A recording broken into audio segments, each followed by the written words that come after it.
금성교회 교회 여러분 반갑습니다. 키워드로 보는 성경 5번째 시간입니다. 이번 주에 다루게 될 키워드는 바로 성전입니다. 이 성전이라는 키워드로 성경을 본다라는 것을 정리해서 말씀드리자면, 첫째는 이 온 세계와 온 우주는 하나님께서 거하실 처소, 즉 성전으로 하나님께서 창조하신 것입니다.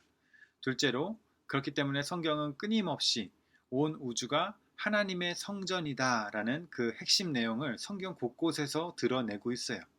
셋째로, 우리는 그렇기 때문에 성경에 다양하게 퍼져 있는 여러 가지 개념을 성전이라는 핵심어로 묶어서 이해해 볼 수 있습니다.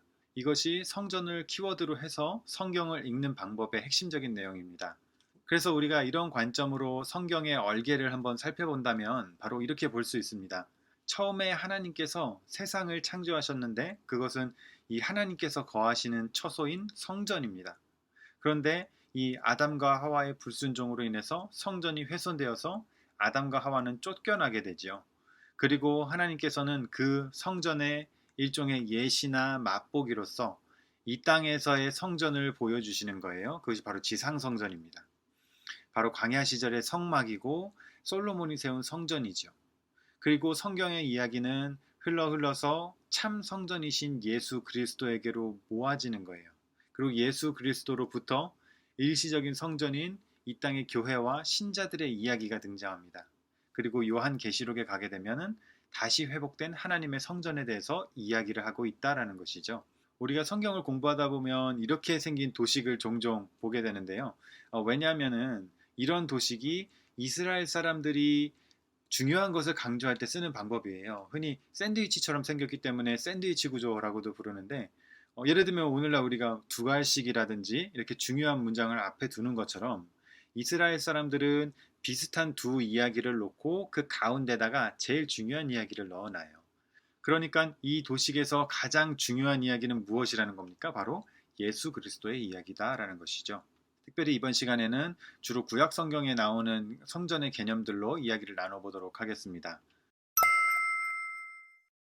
이 성전이라는 키워드가 성경 곳곳에 나오는 지점들을 살피기 위해서 먼저 우리는 이스라엘 사람들은 이 온 우주를 어떻게 바라보고 있었는지를 먼저 이야기를 나누고자 합니다. 성경을 보면 이스라엘 사람들은 온 우주를 세 부분으로 나누어서 이해하고 있었다라는 것을 알 수 있어요. 가장 먼저는 우리가 일상적으로 살아가는 공간, 바로 이 땅, 이 세계가 됩니다.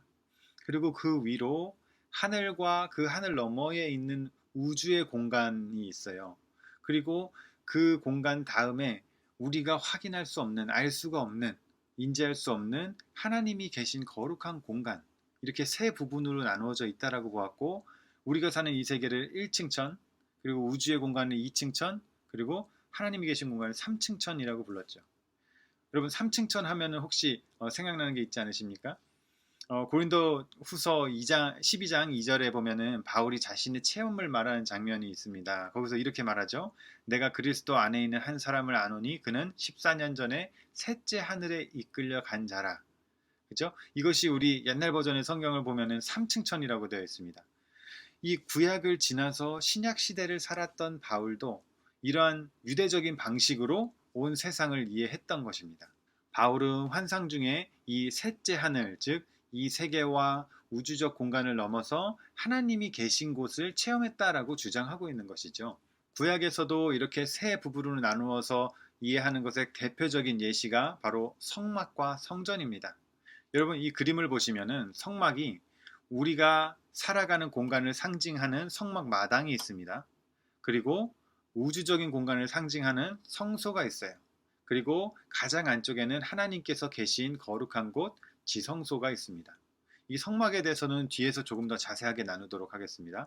이렇게 이스라엘 사람들은 하나님께서 지으신 온 우주를 세 부분으로 나눠서 이해를 했어요. 그리고 성경 곳곳에서 이러한 기록들이 나오기 때문에 우리가 이 이스라엘 사람들이 가졌던 이해를 가지고 성경을 읽으면 이스라엘 사람들이 성경을 읽으면서 느끼는 온 우주가 하나님의 성전이구나라는 사실을 더 잘 느낄 수 있게 됩니다.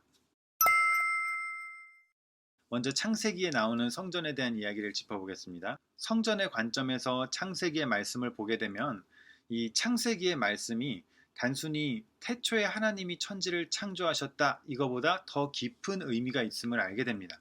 바로 하나님께서 세상을 지으셨는데 그 세계와 우주가 곧 하나님의 성전이다라는 것입니다. 먼저 창세기 2장 10절 말씀을 읽어보겠습니다. 강이 에덴에서 흘러나와 동산을 적시고 거기서부터 갈라져 내 근원이 되었으니. 여기서 보면 흔히 우리가 에덴 동산 이렇게 붙여서 부르지만은 이 말씀에서 보세요. 에덴이라는 곳이 따로 있고요.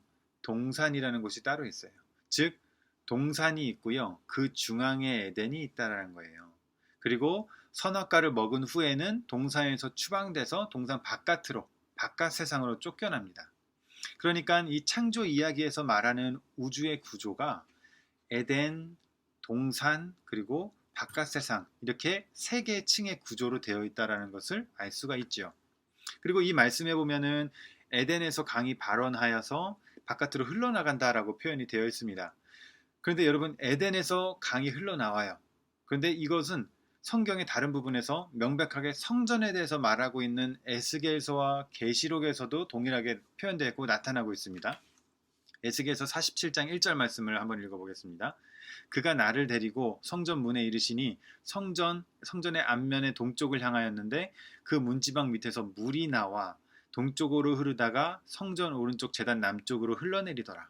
계시록 말씀을 읽어보겠습니다. 22장 1절에서 2절입니다. 또 그가 수정같이 맑은 생명수의 강을 4개 보이니 하나님과 및 어린 양의 보좌로부터 나와서 길 가운데로 흐르더라. 네, 여기까지 읽겠습니다. 여러분 이 세 가지를 제가 비교를 해놨는데 이 그림을 보시면은 하나님께서 창조하신 에덴이 처음부터 성전의 역할을 하고 있었다라는 것을 알 수가 있는 것이죠. 또 한 구절을 읽어보겠습니다. 창세기 3장 8절 말씀입니다. 그들이 그날 바람이 불 때에 동산에 거니시는 여호와 하나님의 소리를 듣고 아담과 그의 아내가 여호와 하나님의 낯을 피하여 동산 나무 사이에 숨은지라. 자, 여기서 중요한 단어가 거니시다라는 말인데 이것이 미트할렉이라는 히브리어입니다. 이것을 사람한테 쓰면은 사람이 어딘가를 출입한다라는 말이 됩니다. 근데 하나님께 쓰이면은 이것은 임재하다라는 뜻이 됩니다. 성경에서 성전이 성전되는 유일한 조건이 하나가 있죠. 그것은 무엇입니까? 하나님이 거하시느냐. 성막에 하나님이 거하시면 성막이 성전이 되는 거예요. 사람에게 하나님이 거하시면 사람이 성전이 되는 거예요. 창세기 3장에서 에덴에서 하나님이 거니셨다, 즉 임하셨다라는 것은 여기가 곧 하나님의 처소 성전임을 보여주는 대목이라는 것이죠. 그 다음에 우리가 아담과 관련된 구절을 더 읽어보겠습니다. 창세기 2장 7절 말씀입니다.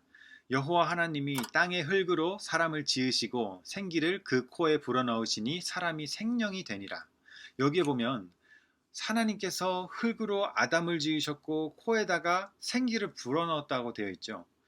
근데 여러분 1장에 보면은 말씀만으로 세상을 창조하신 하나님께서 왜 꼭 이런 특정한 행동을 하셨을까요? 바로 이것은 진짜로 흙을 가져다가 인간을 만들었다는 이야기가 아니라 아담이 어떠한 목적으로 창조되었는가를 알려주는 아주 중요한 대목입니다. 당시에 이집트를 포함한 고대 근동지방에서는 이 신전을 지으면 반드시 그 신전의 문 앞에 신전을 지키는 자의 형상을 만들어 놓습니다. 그리고 이집트 같은 경우에는 흙으로 그 지키는 자의 형상을 만들고 거기에 숨을 불어넣는 행동을 했다라고 기록이 되어 있어요. 제가 여기서 말씀드리고자 하는 것은 기독교가 이방 종교에서 나왔네 라고 얘기하는 것이 아닙니다. 그리고 인간이 진짜 흙으로 만들어졌다라는 말씀을 드리는 것도 아니에요. 제가 말씀드리고 싶은 것은 좀 전에 제가 말씀드린 이런 신전을 지키는 자의 개념을 갖고 있는, 그리고 그 문화권에서 살아온 고대 이스라엘 사람들, 바로 성경을 처음 읽은 원 독자들이 이 이야기를 읽으면서 무엇을 느꼈겠느냐 하는 것입니다. 그 문화권을 살아온 이스라엘 백성들이 이 성경을 읽으면서 느낀 것은 사람이 흙으로 지어졌구나가 아니라 아담은 하나님께서 거하시는 에덴에 지키는 자로 지음받은 존재이구나 하는 것이죠. 창세기 2장 15절에 보면은 여호와 하나님이 그 사람을 이끌어 에덴 동산에 두어 그것을 경작하며 지키게 하시고 라고 되어 있습니다. 여기서 경작하다라는 말이 아바드라고 부르는 히브리어예요. 이것은 일하다라는 뜻을 갖고 있어요. 그리고 지키다라는 말은 샤마르라고 하는 히브리어예요. 그런데 이 아바드와 샤마르라는 단어가 같이 쓰이는 경우는 성경에서 단 한 가지 경우에만 있습니다. 먼저 말씀을 통해서 확인해 보겠습니다. 민수기 3장 8절 말씀입니다. 곧 회막의 모든 기구를 맡아 지키며 이스라엘 자손의 직무를 위하여 성막에서 심우할지니, 여기서 지키며가 샤마르고 심우하다가 아바드예요. 에스겔 44장입니다. 그러나 내가 그들을 세워 성전을 지키게 하고 성전의 모든 수종 드는 일과 그 가운데서 행하는 모든 일을 맡기리라.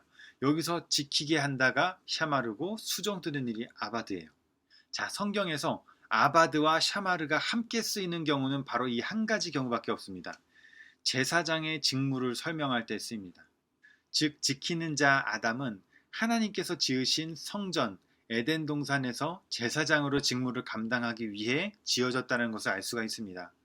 이런 점에서 이스라엘이 제사장 나라가 되고 또 아담의 자손인 우리 그리스도인 모두가 제사장적 존재가 된다라는 것은 하나님의 성전인 온 우주와 온 세계를 지키며 그 직무를 감당하는, 사명을 감당하는 제사장적 존재로서 우리 모두가 지음을 받았다는 것을 말합니다.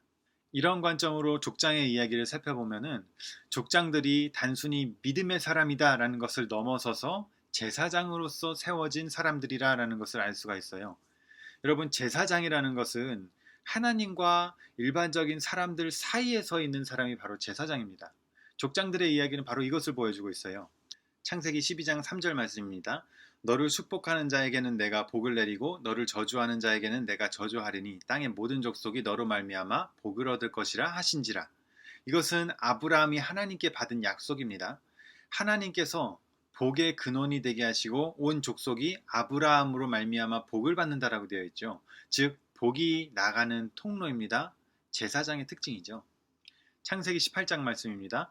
아브라함이 가까이 나아가 이르되 주께서 의인과 악인을 함께 멸하라 하시나이까 그 성 중에 의인 50명이 있을지라도 주께서 그곳을 멸하시고 그 50의인을 위하여 용서하지 아니하시리이까. 이 장면은 아브라함이 소돔과 고모라를 위하여 중보하는 장면입니다. 바로 진노하신 하나님과 인간 사이에 서서 중보하는 자, 제사장의 또 다른 특징이죠. 이삭의 경우도 우리가 시간상 다 확인할 수는 없지만 이 하나님께서 아브라함에게 해주신 약속과 동일한 약속을 이삭에게도 언약을 맺으시고 또 야곱에게도 동일한 언약을 맺으십니다. 이 야곱의 경우에는 조금 더 이런 부분들이 두드러지는 특징이 있는데 말씀을 통해서 한번 확인해 보겠습니다. 창세기 28장 12절 말씀입니다. 꿈에 본즉 사닥다리가 땅 위에 서 있는데 그 꼭대기가 하늘에 닿았고 또 본즉 하나님의 사자들이 그 위에서 오르락 내리락 하고. 자, 여기서 보면은 야곱이 꿈을 꾸었는데 그 꿈에서 땅에서부터 하늘에 이르는 사다리가 있고요. 그 사다리를 천사들이 오르락 내리락 한다라는 것입니다. 바로 이런 그림이죠. 야곱이 꾼 꿈은 야곱 또한 그 당시에 그 문화 안에 속한 사람이라는 것을 보여주는 장면이거든요. 야곱의 꿈에서 사다리는 바로 이 지구라트라고 부르는 건축물의 다리, 이 계단에서 나온 것을 말하는 것입니다. 이 지구라트라고 하는 것은 고대 근동 지방에 굉장히 보편적으로 퍼져 있는 건축물이에요. 고대 사람들은 이 건축물에 있는 계단이 땅에서 하늘로 그리고 하나님께로 올라가는 다리라고 생각을 했습니다. 그렇기 때문에 여러분 성경의 바벨탑 사건도 보시면은 사람들이 무엇이라고 말합니까? 우리가 건물을 쌓고 높이 쌓아서 하늘에까지 닿게 하자라고 말하는 것입니다. 바로 지구라트를 쌓았다는 말이죠. 그 당시의 사람들은 이 건물을 높이 쌓아서 다리가 쭉 올라가면은 하나님이 계신 곳까지 갈 수 있다라고 믿은 거예요. 그렇기 때문에 야곱이 꿈을 꾼 후에 이렇게 말하죠. 창세기 28장 16절 17절 말씀입니다. 야곱이 잠이 깨어 이르되 여호와께서 과연 여기 계시거늘 내가 알지 못하였도다. 이에 두려워하여 이르되 두렵도다 이곳이요 이곳은 다름 아닌 하나님의 집이요 이는 하나님의 하늘의 문이로다 하고. 야곱은 바로 이곳에 하나님이 임하셨구나 이렇게 말하는 것이죠. 그래서 여기에 특정한 행동을 합니다. 다음 절을 읽어보시면 18절입니다. 야곱이 아침 일찍 일어나 베개로 삼았던 돌을 가져다가 기둥으로 세우고 그 위에 기름을 붓고. 여러분, 야곱뿐만이 아니라 이삭도 아브라함도 마찬가지로 돌을 쌓습니다. 돌을 쌓았다는 것은 하나님이 임재하실 제단을 쌓았다는 것이죠. 바로 이것은 성전을 짓는 행위라는 것입니다. 창세기 49장에서는 야곱의 축복이 나옵니다. 28절 말씀이요. 이들은 이스라엘의 12지파라. 이와 같이 그들의 아버지가 그들에게 말하고 그들에게 축복하였으니 곧 그들 각 사람의 분량대로 축복하였더라. 야곱 또한 아브라함과 또 이삭과 마찬가지로 복의 근원으로서 축복을 하는 장면을 볼 수가 있습니다. 이렇게 살펴보면 우리는 성경에서 하나님과 언약을 맺고 또 하나님과 관계를 맺고 살아가는 사람들은 모두 이러한 제사장 역할을 수행했다라는 것을 알 수가 있습니다. 모세도 마찬가지고 다윗과 솔로몬도 마찬가지이죠. 이렇게 이스라엘 백성들은 온 우주가 하나님의 성전이라는 것을 잘 알고 있었기 때문에 성경 곳곳에서 이러한 이해가 드러나고 있어요. 출애굽기 24장에서는 시내산에서 하나님과 이스라엘 백성들이 언약을 맺는 장면이 나옵니다. 그 장면을 보시면은 시내산이 이렇게 있는데 산 기슭에는 백성들이 모여 있고요. 산 중턱까지는 장로들이 올라갑니다. 그리고 가장 산의 정상에서는 모세가 서서 하나님을 만나는 장면이 있어요. 이것은 바로 성전 마당, 성소, 지성소로 나누어지는 이스라엘의 성막과 성전의 모습과도 닮아 있고요. 그리고 바깥 세계, 그리고 동산, 에덴으로 나누어지는 창세기에 등장하는 에덴의 모습과도 닮아 있습니다. 또한 이런 부분이 가장 잘 드러나는 것이 바로 성막이에요. 아까 말씀드린 성막을 좀 더 자세히 살펴보겠습니다. 이것이 성막의 모형인데요. 성막을 보면은 마당에 번제단이 땅에 닿아 있습니다. 그리고 물두멍이라고 부르는 씻는 공간이 있는데 이것을 성경에선 바다라고 부릅니다. 바로 성전 마당이 우리가 살아가는 세계를 상징한다라는 것이죠. 성소 안으로 들어가면 무엇이 있습니까? 바로 7갈래로 나누어진 금초대가 있습니다. 이것을 어두운 성소 안에서 불을 붙인다고 생각해 보면은 이것은 태양계 안에 있는 7개의 행성을 상징하게 되는 것이죠. 또한 진설병 떡상이 있는데 여기에는 12개의 진설병 그릇이 있어서 이스라엘의 12지파를 상징합니다. 더 안으로 지성소로 들어가게 되면은 하나님의 임재를 상징하는 언약궤가 있고 그리고 그 위에 그룹이라고 부르는 천사의 모형이 있는 것이죠. 즉 이스라엘은 철저하게 온 우주가 성전이라는 개념과 이렇게 세 부분으로 나누어진 온 우주의 개념을 계속해서 가지고 가고 있는 것입니다. 또한 성막과 동일한 형태를 띠는 솔로몬의 성전을 보면은 이런 기록도 있어요. 열왕기상 6장 말씀입니다. 성전 안에 입힌 백향목에는 박꽃과 핀꽃을 아로새겼고 모두 백향목이라 돌이 보이지 아니하며. 자, 여기서 보면은 성전 안에 벽에다가 식물의 형상을 새겼다라고 되어 있어요. 그리고 모두 나무로 만들었고 돌을 일체 사용하지 않습니다. 여러분, 돌을 충분히 사용할 수 있음에도 불구하고 돌을 사용하지 않은 이유가 무엇일까요? 그것은 바로 이 성전이 에덴 동산을 상징하는 거예요. 즉 솔로몬의 성전이라는 것은 철저하게 에덴 동산을 지향하면서 만들어진 것이에요. 그러니까 이스라엘 사람들은 철저하게 에덴, 동산, 바깥 세계, 그리고 이것을 하나님이 계신 공간, 우주적 공간, 우리가 사는 공간이라는 이해를 가지고 자신들이 바로 제사장 나라이고 세계는 하나님의 초소, 성전이라는 이해를 가지고 있었다는 거예요. 자, 그러면 우리가 제사장적 존재다라는 것까지는 어느 정도 이해가 됩니다. 그런데 우리가 어떻게 제사장이자 또 성전이 되는가 하는 것입니다. 우리가 알고 있는 것처럼 하나님께서 계시는 곳이 바로 성전이기 때문에 하나님이 영이 우리와 함께 하시면은 우리가 곧 성전이 되는 것이죠. 구약에서 이러한 생각들을 엿볼 수가 있습니다. 출애굽기와 레위기를 보면요. 제사장이 곧 성전이다라는 개념이 등장합니다. 출애굽기 28장 그리고 출애굽기 26장에 보면 시간상 다 읽지는 않겠습니다. 제사장의 의복에 들어가는 재료와 색깔이 성막 지성소의 휘장에 들어가는 재료와 일치합니다. 제사장의 의복은 청색, 홍색, 금색 실로 만들어지고 이 성전의 휘장도 청색, 홍색, 금색 실로 만들어져요. 여러분 이 그림을 보시면은 이 흰 옷이 속옷이고 그 다음에 이 파란 옷이 겉옷입니다. 그리고 그 위에 입는 이 에봇이라는 옷이 있어요. 이 에봇이 청색, 홍색, 금색 실로 되어 있다는 것을 알 수가 있죠. 그리고 제사장 가슴에 보시면은 판결 흉패라고 부르는 이 네모난 판을 달고 있습니다. 그리고 거기에는 이스라엘의 12지파를 상징하는 12개의 보석이 박혀 있어요. 이것은 성막에서 이스라엘의 12지파를 상징하는 12개의 진설병과 대비를 이루고요. 또한 요한계시록에 보면은 하늘에서 내려오는 하늘의 성전이 있는데 정사각형의 사면에 이스라엘 12지파의 이름이 쓰여 있는 이 하늘의 성전과도 닮아 있다라는 것이죠. 또한 대제사장은 위임을 받을 때 머리에 기름을 부어요. 마찬가지로 성전도 기름을 붓습니다. 또한 대제사장은 위임받을 때에 오른쪽 귀, 손, 발에 소의 피를 바릅니다.